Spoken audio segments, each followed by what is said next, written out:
Of all the foods that are harmful to health, perhaps the very worst of all is cheese.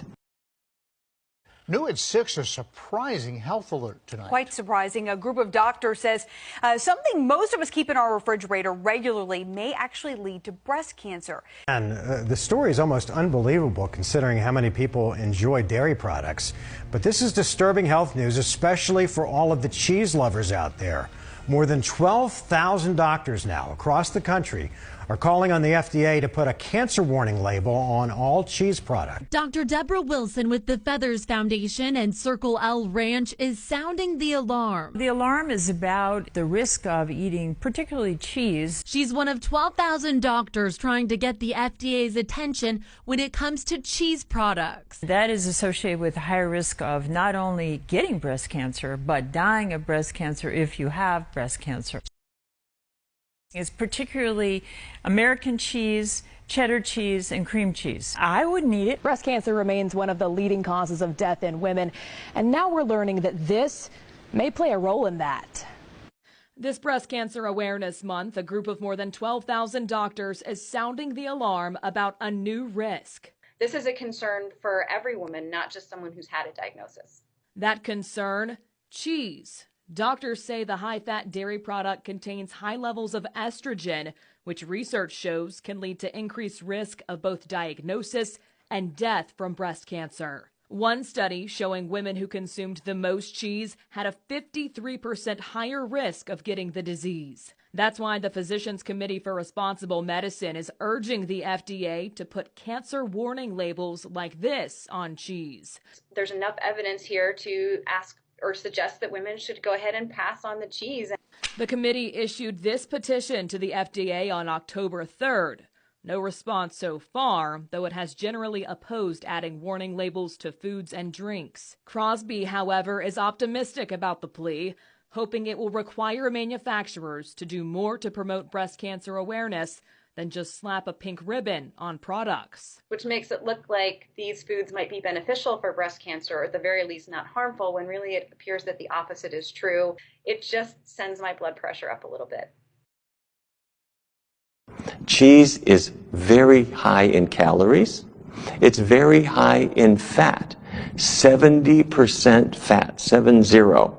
And most of that fat is in the form called saturated fat. That's the fat that raises your cholesterol and is linked to Alzheimer's disease. You know,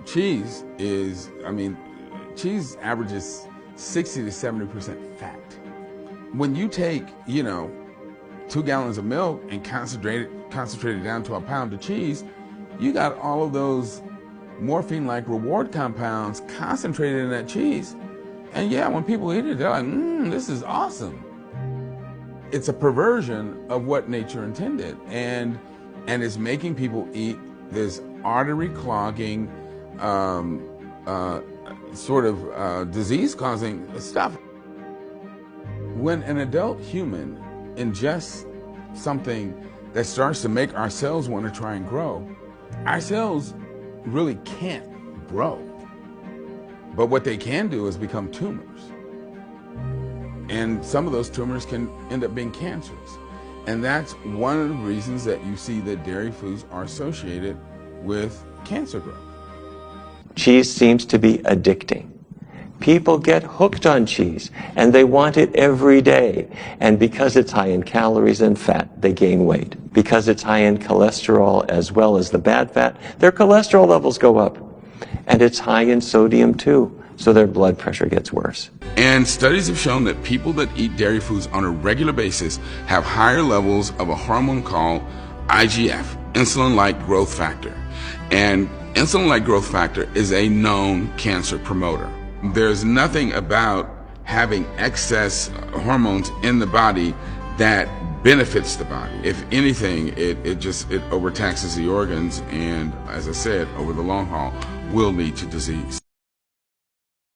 Hi, I'm Dr. Neil Barnard. I've got 3 facts about cheese that you need to know about. The first is, if somebody hasn't washed their feet in a good long time, you don't want to sit too near them. That's because Brevibacteria on their skin are producing these smelly compounds. Well, those very same bacteria are used to produce Munster and Limburger and other stinky cheeses. Brevibacteria, stinky feet, stinky cheese. Second thing, bacteria in your digestive tract make something called butyric acid.